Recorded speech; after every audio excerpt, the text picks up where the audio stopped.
भारत के पश्चिमी तट पर लगभग 1600 किलोमीटर लंबी विश्व विरासत स्थल घोषित पश्चिमी घाट पर्वत श्रृंखला फैली हुई है। यह पर्वत श्रृंखला गुजरात, महाराष्ट्र के सीमावर्ती क्षेत्रों से शुरू होकर गोवा, कर्नाटक, केरल व तमिलनाडु तक फैली हुई है। इन पर्वत श्रृंखलाओं को महाराष्ट्र में सह्याद्री के नाम से जाना जाता है।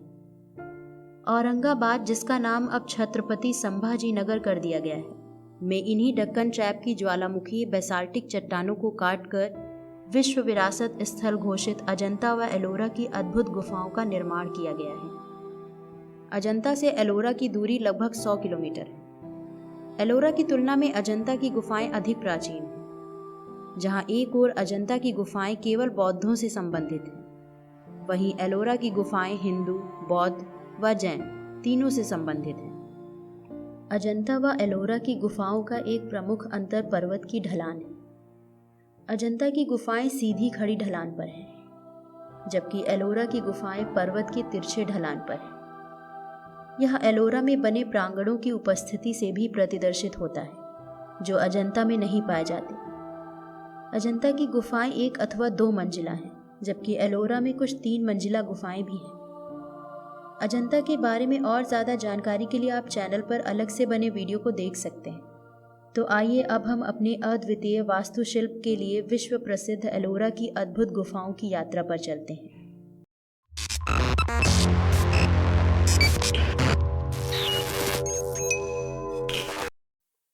संभाजी नगर भारत का एक ऐसा पर्यटन जिला है जिसके पास अजंता व एलोरा 2 विश्व धरोहर स्मारक हैं। यह वह देवभूमि है जिसने मुसलमानों के आगमन से पूर्व सातवाहन, वाकाटक, चालुक्य व राष्ट्रकूट जैसे कई महान राजवंशों के उत्थान व पतन को देखा। प्राचीन प्रसिद्ध व्यापारिक केंद्र पैठन इसी क्षेत्र में स्थित था। कालांतर में मलिक अंबर ने इस क्षेत्र में खड़की नामक शहर की स्थापना की। उसके बेटे फतेह खान ने इसका नाम बदलकर फतेह नगर कर दिया। बाद में जब क्रूर मुगल शासक औरंगजेब दक्कन का वायसराय बना, तब उसने इसका नाम बदलकर औरंगाबाद कर दिया, जो कि अब संभाजी नगर है। संभाजी नगर में बीबी का मकबरा है, जिसे औरंगजेब ने अपनी बीबी दिलरस बानो बेगम अथवा राबिया उद दौरानी की याद में ताजमहल की फूहड़ नकल कर बनवाया था। संभाजी मुख्य शहर से एलोरा गुफाओं की दूरी करीब 32 किलोमीटर है। रास्ते में ऐतिहासिक देवगिरी का किला पड़ता है। इस किले का निर्माण यदुवंशी राजाओं ने करवाया था। जब मोहम्मद बिन तुगलक गद्दी पर बैठा था, तब उसने अपनी राजधानी दिल्ली से बदलकर देवगिरी कर दी थी और देवगिरी का नाम बदलकर दौलताबाद कर दिया था। हालांकि उसका यह प्रयोग असफल रहा था और उसे पुनः दिल्ली को राजधानी बनाना पड़ा था। देवगिरी किले के निकट ही औरंगजेब का मकबरा है, जिससे मात्र 4 किलोमीटर की दूरी पर एलोरा की गुफाएं स्थित हैं। एलोरा की गुफाओं का निर्माण सह्याद्री पर्वत श्रृंखला की चरणाद्री पहाड़ियों को काटकर किया गया है। एलोरा का प्राचीन नाम एलूर अथवा एलापुर था। स्थानीय लोग एलोरा गुफाओं को वेरुल लेनी नाम से पुकारते हैं। वेरुल स्थानीय गांव का नाम है, जबकि मराठी में लेनी का एक अर्थ गुफा है। एलोरा की गुफाएं प्रत्येक मंगलवार को छोड़कर पर्यटकों के लिए साल भर खुली रहती हैं, किंतु अक्टूबर से फरवरी तक ठंडा व सुहावना मौसम होने के कारण यहाँ पर्यटकों का जमावड़ा अधिक होता है। मानसून के मौसम में भी चारों ओर हरियाली से पूरा वातावरण और भी सुंदर व मनोरम हो जाता है। जगह जगह कई झरने भी बहने लगते हैं। ऐसे खूबसूरत व मनोरम वातावरण का अनुभव बड़ा ही आनंददायक है। एलोरा दुनिया की सबसे बड़ी रॉक कट गुफाओं में से एक है। यह तक्षण विधि का सर्वोत्तम उदाहरण है। तक्षण विधि उसे कहते हैं जब आप किसी चीज को काट कर एक निश्चित आकार प्रदान करते हैं। एलोरा की गुफाओं के पहाड़ बेसाल्ट लावा चट्टानों से बने हैं। ये पत्थर काफी पोरस होते हैं, अतः इन्हें तराशना ग्रेनाइट की तुलना में आसान है, जबकि मजबूती में ये ग्रेनाइट के लगभग समान है। हालांकि ये उन कारीगरों की ही कुशलता है जिन्होंने इन पत्थरों को अचूक कुशलता से काटा। अगर उनसे मूर्तियों को तराशने में कोई भूल हो जाती या कोई हिस्सा टूट जाता तो उसे ठीक करना असंभव था। क्योंकि इन मंदिरों में चिनाई वाले मंदिरों की तरह कोई जोड़ नहीं है। एलोरा के आसपास के क्षेत्र में करीब 100 गुफाएं फैली हुई हैं, किंतु इनमें से केवल 34 गुफाएं ही पर्यटकों के लिए खुली हैं। ये गुफा समूह करीब 5वीं से 11वीं शताब्दी के मध्य निर्मित किए गए। इन 34 गुफाओं में गुफा संख्या 1 से 12 बौद्ध, 13 से 29 हिंदू व 30 से 34 गुफाएं जैनों से संबंधित हैं। अतः यहाँ 12 बौद्ध, 17 हिंदू व 5 जैन गुफाएं हैं, जो एक सीधी रेखा में स्थित हैं। बौद्ध गुफाएं दक्षिणी सिरे पर, हिंदू मध्य भाग में व जैन गुफाएं उत्तरी सिरे पर स्थित हैं। हिंदू गुफाओं के लिए विद्वानों द्वारा ब्राह्मणी गुफा अथवा हिंदू गुफा शब्द का प्रयोग किया जाता है। असल में ये दोनों ही शब्दावलियां उचित प्रतीत नहीं होती, किंतु हम भी भेद दर्शाने हेतु हिंदू गुफा शब्द का प्रयोग करेंगे। एलोरा गुफाओं का निर्माण विदर्भ, महाराष्ट्र, कर्नाटक व तमिलनाडु के विभिन्न शिल्प संघों द्वारा किया गया। स्थापत्य तत्वों व अलंकरण से पता चलता है कि इन गुफाओं के कारीगरों ने व्यक्तिगत धार्मिक संबद्धता के अनुसार कार्य न कर एक स्थापत्य कला विशेषज्ञ के रूप में कार्य किया। इससे पता चलता है कि उस समय के लोग कितना एक दूसरे के मतों का आदर व सम्मान करते थे। असल में हमें इसे इस दृष्टिकोण से देखना चाहिए कि कुछ अपवादों को छोड़कर भारतीय जनसाधारण ने महापुरुषों में कभी भेदभाव किया ही नहीं। वे भगवान शिव, विष्णु, बुद्ध, महावीर, नानक सभी को अपना मानते थे और मानते हैं, और यही वह सनातन संस्कृति है जिसके हम सभी हिस्से हैं। एलोरा की हिंदू, बौद्ध व जैन गुफाओं में सबसे अंत में जैन गुफाओं का निर्माण हुआ। पहले ऐसा माना जाता था कि यहाँ बनाई गई बौद्ध गुफाएं सबसे प्राचीन थीं, किंतु आधुनिक विद्वानों के अनुसार यहाँ पहले कुछ हिंदू, फिर बौद्ध व फिर कुछ अन्य हिंदू व जैन गुफाओं का निर्माण हुआ। यहाँ की सबसे पहली शैव गुफाएं शिवभक्त कलचुरी शासकों द्वारा बनवाई गईं, जबकि बौद्ध गुफाएं चालुक्य शासकों द्वारा, बाद की हिंदू व शुरुआती जैन गुफाएं राष्ट्रकूटों द्वारा व बाद की जैन गुफाएं यादवों द्वारा बनवाई गईं। एलोरा में मूर्ति कला का शानदार प्रदर्शन हुआ है। एलोरा की प्रतिमाएं भारी व अति विशाल हैं। मूर्तियों में विभिन्न देवी देवताओं की भाव भंगिमाओं को बड़ी खूबसूरती के साथ उकेरा गया है। हिंदू, बौद्ध व जैन तीनों प्रकार के मंदिरों में यक्ष व गंधर्वों की अनेक मूर्तियां हैं। यक्ष व गंधर्व कुछ बदलावों के साथ हिंदू, बौद्ध व जैन तीनों से संबंधित हैं। गंधर्व मुख्यतः संगीत से जुड़े उपदेवता हैं। अप्सराएं उनकी पत्नियां हैं। यक्ष व यक्षिणियों को सकारात्मक व नकारात्मक दोनों रूपों में दर्शाया जाता है। वे राक्षसों के निकट माने जाते हैं, यद्यपि वे मनुष्य विरोधी नहीं हैं और सामान्यतः परोपकारी हैं। जैनों में यक्ष व यक्षिणी सभी 24 तीर्थंकरों के अलग अलग शासन देवी देवता के रूप में प्रदर्शित किए जाते हैं। वास्तु तथा दक्षिण के साथ साथ एलोरा में चित्रकला का भी प्रदर्शन हुआ है।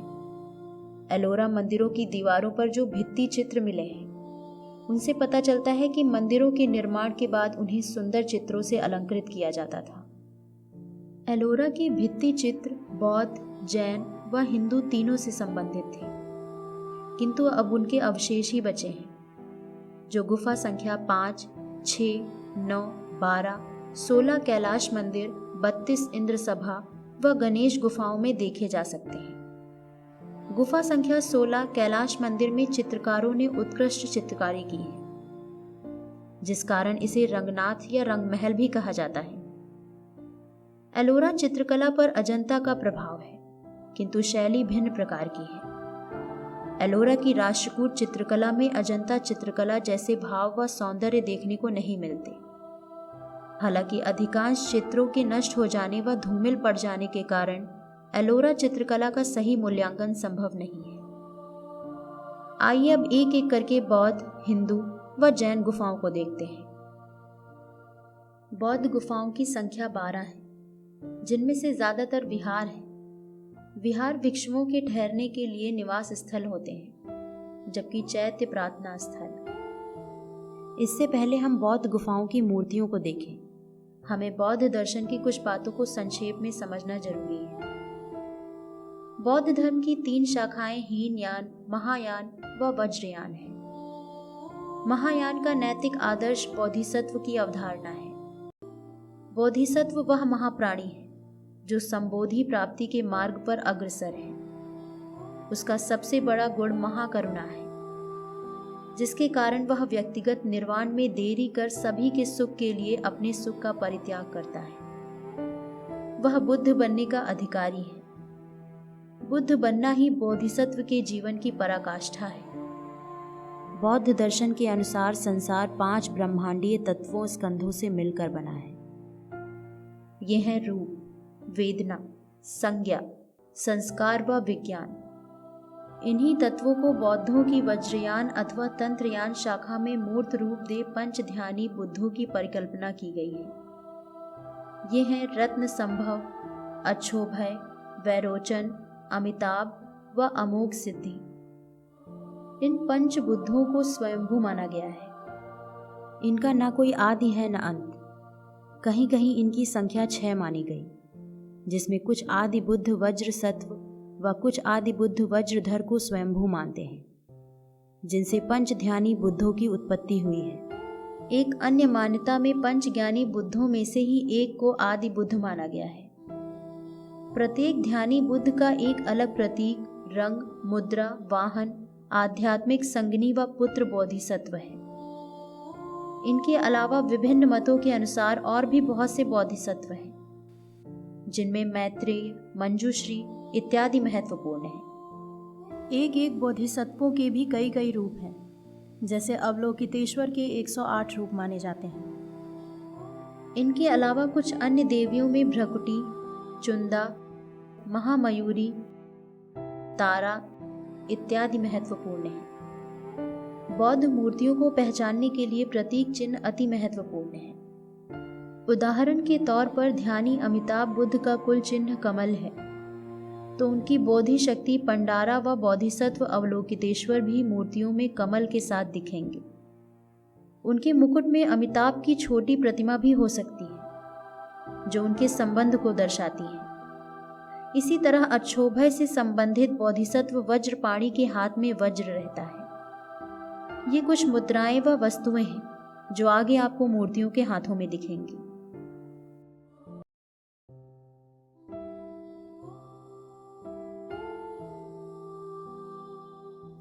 बौद्ध गुफाएं आकार की दृष्टि से काफी बड़ी हैं। इनके स्तंभ विशालकाय हैं। दीवारों पर गोलाकार चित्रों, बेलबूटों व पुष्पों से सुंदर कलात्मक नक्काशी की गई है। कुछ शुरुआती बौद्ध गुफाएं डेढ़वाड़ा नाम से प्रसिद्ध हैं। विद्वानों के अनुसार डेढ़ व अन्य आदिम जातियों द्वारा बौद्ध धर्म अपनाने व कालांतर में इन स्थानों पर निवास करने के कारण इनका नाम डेढ़वाड़ा पड़ा है। गुफा संख्या 1 छठी शताब्दी के करीब निर्मित बौद्ध गुफा संख्या 1 एक अलंकरण विहीन विहार है। संभव है कि पहले इस गुफा का प्रयोग वास्तु कारीगरों द्वारा निवास स्थान के रूप में किया गया हो और बाद में यहाँ 8 कोठरियों का उत्खनन करके इसे विहार का रूप दे दिया गया है। गुफा संख्या 2 गुफा संख्या 2 चैत्य व मठ दोनों की विशेषता लिए हुए है। गर्भगृह के दोनों ओर बने कोठागार इसे मठ की विशेषता प्रदान करते हैं। हालांकि इसका मुख्य रूप से प्रयोग एक चैत्य की तरह होता रहा होगा।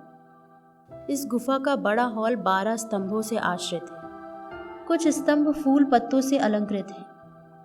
इस गुफा में भगवान बुद्ध व बोधिसत्वों सहित कई मूर्तियों को उकेरा गया है। यह धन के देवता जम्भाला की मूर्ति है। उनके बाएं हाथ में धन की पोटली है। ये हिंदू देवता कुबेर के समकक्ष हैं।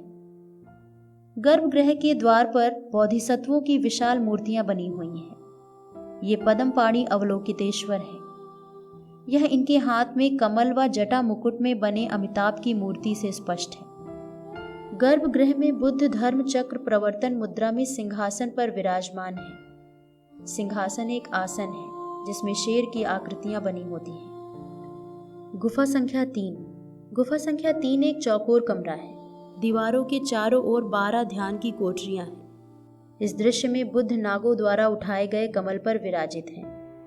इस गुफा का निर्माण कार्य अधूरा है। गुफा संख्या 4 गुफा संख्या 4 2 मंजिला है। इस मुख्य प्रतिमा में बुद्ध धर्म चक्र प्रवर्तन मुद्रा में बोधि वृक्ष पीपल के नीचे बैठे हुए हैं। इस दृश्य में बोधिसत्व अवलोकितेश्वर प्रलंपाद आसन में बैठे हैं। उनके बाएं कंधे पर मृग चर्म है। जटा मुकुट में अमिताभ की प्रतिमा है। उनके बाईं ओर एक स्त्री हाथ में कमल लिए हुए है। ये तारा है। तारा को मुक्ति की देवी माना जाता है।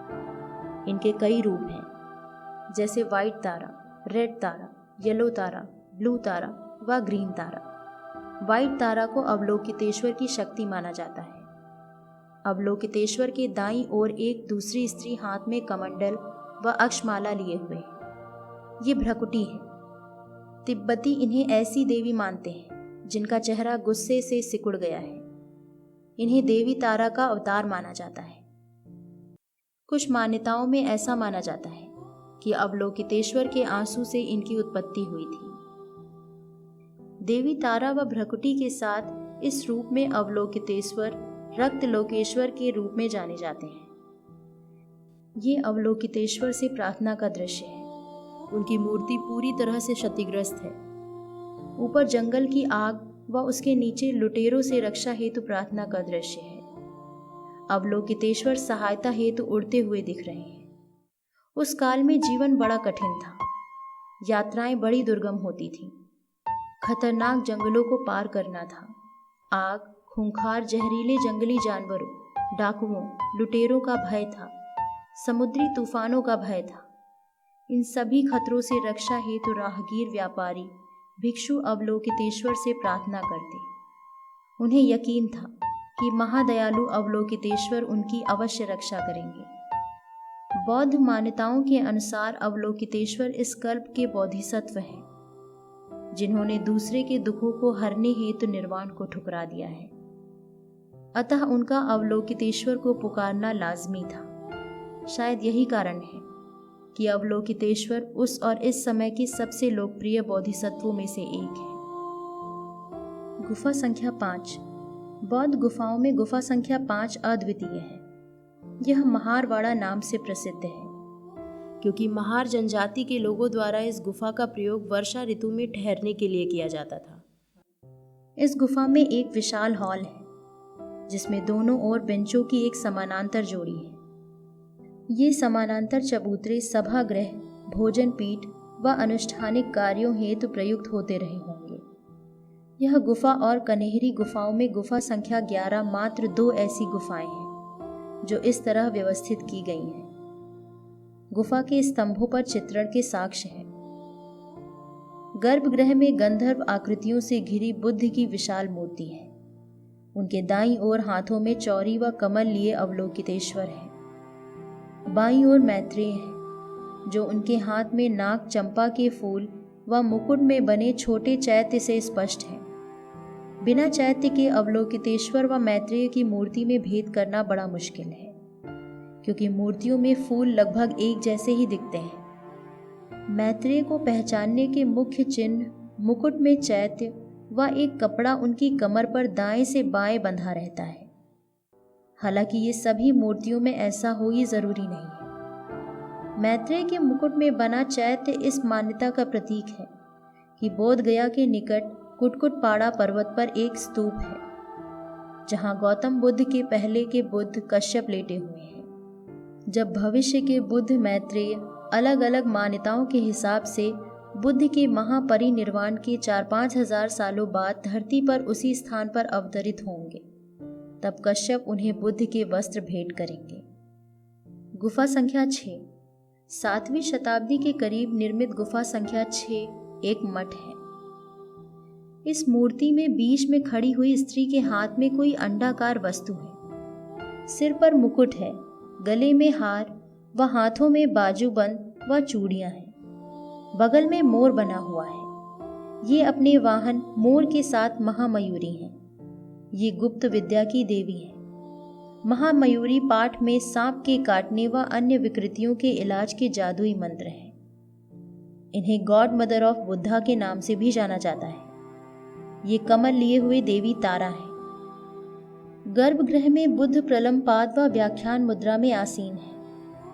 दोनों ओर 3-3 पंक्तियों में 3 बुद्ध व्याख्यान मुद्रा में बैठे हुए हैं। इस चौथी पंक्ति में बाएं अवलोकितेश्वर, बीच में प्रज्ञा पारमिता किताब लिए मंजूश्री व दाएं हाथ में वज्र लिए वज्रपाणि है। मंजूश्री बोधिसत्वों में सबसे पुराने माने जाते हैं। मान्यताओं के अनुसार इनकी पूजा ज्ञान व बुद्धि बढ़ाती है। प्रायः इनके हाथ में एक जलती हुई तलवार रहती है जो अज्ञानता को मिटाती है। दूसरे हाथ में कमल के ऊपर प्रज्ञा पारमिता किताब रहती है। प्रज्ञा पारमिता शब्द प्रज्ञा अर्थात ज्ञान को पारमिता अर्थात पूर्णता के साथ जोड़ता है, अर्थात ज्ञान की पूर्णता। प्रज्ञा पारमिता सूत्र लगभग 40 ग्रंथों का एक संग्रह है। गुफा संख्या 7। गुफा संख्या 7 एक खाली हॉल है। इसका निर्माण कार्य अधूरा है। गुफा संख्या 8। गुफा संख्या 8 में भी बुद्ध बोधिसत्वों सहित कई मूर्तियां बनी हुई हैं। इस दृश्य में बुद्ध के बाएं हाथ की ओर खड़े बोधिसत्व का दायां हाथ टूटा हुआ है। मुकुट में छोटा चैत्य बना हुआ है। संभवतः ये मैत्रेय है। दाएं एक हाथ में वज्र धारण किए वज्रपाणि है। वज्रपाणि ध्यानी बुद्ध अच्छोभय के बोधिसत्व है। सामान्यतः वे हाथ में अथवा कमल पर वज्र धारण किए हुए रहते हैं। ये हिंदू देवता इंद्र के समकक्ष हैं। वज्रपाणि के निकट बैठे हुए बोधिसत्व मंजूश्री हैं। उनके हाथ में किताब है। बगल की दीवार पर अवलोकितेश्वर षडाक्षरी महाविद्या के साथ है। ये अवलोकितेश्वर का षडाक्षरी लोकेश्वर रूप है। षडाक्षरी का मतलब मंत्रों के 6 अक्षर से है। गर्भगृह में बुद्ध के बगल ये 4 भुजाधारी अवलोकितेश्वर हैं। इनके बाएं हाथ में चौरी व कमल व दायां एक हाथ वरद मुद्रा व दूसरा अक्षमाला सहित अभय मुद्रा में है। गुफा संख्या 8 की बाहरी दीवार पर यक्ष पंचिका को उनकी पत्नी यक्षिणी हरिति के साथ दर्शाया गया है, जो अपने 500 बच्चों में से एक को अपनी गोद में लिए हुए हैं। महायानी बौद्ध कथाओं के अनुसार हरिति एक राक्षसी थी जो राजगृह में रहती थी। वह अपना व अपने बच्चों का पेट भरने के लिए बच्चों का अपहरण कर उन्हें मार डालती। लोगों के कष्ट निवारण हेतु भगवान बुद्ध हरिति की गुफा में आए और उसके एक बच्चे को चावल के कटोरे में छुपा लिया। हरिति ने व्याकुल होकर अपने बच्चे को बहुत ढूंढा, लेकिन जब वह ना मिला तब उसने बुद्ध से याचना की। बुद्ध ने कहा, स्वयं को देखो हरिति, तुम अपने एक बच्चे के लिए कितना व्यथित हो। तब तुम सोचो, जिनके बच्चों को तुम मार डालती हो उन पर क्या बीतती होगी। हरिति को अपनी भूल का एहसास हुआ। उन्होंने बुद्ध से क्षमा मांगी। उन्होंने मांस के स्थान पर अनार खाने व सभी बच्चों की रक्षा करने का प्रण लिया। गुफा संख्या 9। गुफा संख्या 9 की बाहरी दीवार पर अति सुंदर कलात्मक नक्काशी की गई है। बुद्ध व अवलोकितेश्वर को दर्शाया गया है। 3 पंक्तियों में चैत्य खिड़कियों के अंदर बुद्ध बने हुए हैं। यहाँ एक रोचक दृश्य देवी तारा का है जो क्षतिग्रस्त हालत में है। इसमें देवी तारा बाएं हाथ में कमल लिए हुए है। दायां हाथ मिट चुका है। उनके दाईं ओर खतरनाक आग, तबाह जहाज व दूसरी ओर जहरीला नाग, लुटेरों व उन्मादी हाथी से खतरे को दर्शाया गया है। इस दृश्य से ऐसा प्रतीत होता है कि इन आसन्न खतरों से रक्षा हेतु अवलोकितेश्वर की तरह देवी तारा की भी पूजा की जाती रही होगी। गुफा संख्या 10। बौद्ध गुफाओं में 2 मंजिला गुफा संख्या 10 सबसे प्रमुख है। यह एक ऐसा चैत्य अर्थात प्रार्थना स्थल है जो कि अजंता के भी सभी चैत्यों से सबसे बड़ा है।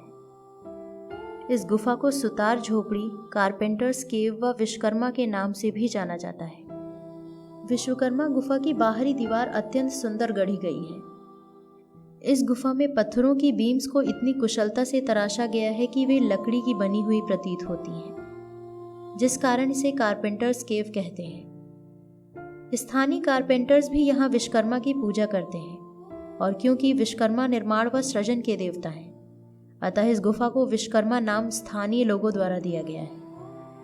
इस गुफा की मुख्य प्रतिमा प्रलंबपाद आसन व्याख्यान मुद्रा में बैठे बुद्ध की 15 फुट ऊंची विशाल प्रतिमा है, जो अवलोकितेश्वर व मैत्रेय बोधिसत्वों व आकाश विहारी गंधर्व आकृतियों से घिरी हुई है।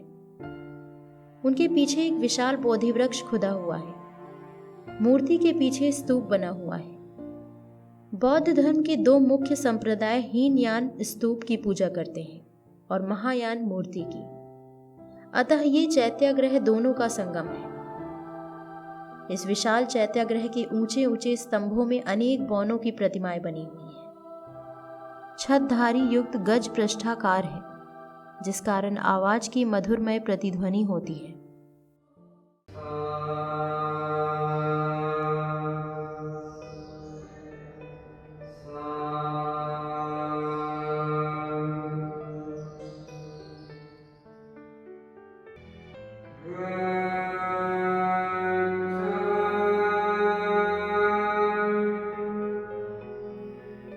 ऊपरी तल पर जाने हेतु सीढ़ियां हैं। इस दीर्घा को संगीतशाला कहा जाता है।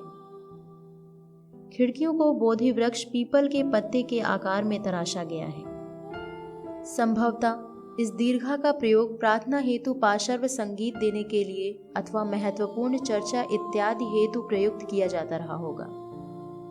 बाहर की ओर अन्य कई छोटी मूर्तियां हैं। गुफा संख्या 11। दो ताल अथवा दो तल नाम से प्रसिद्ध गुफा संख्या 11 की पहले 2 ही मंजिलें ज्ञात थीं। 1876 से पहले निचला तल मलबे में दबा था। बाद की खुदाई में इस तल का पता चला।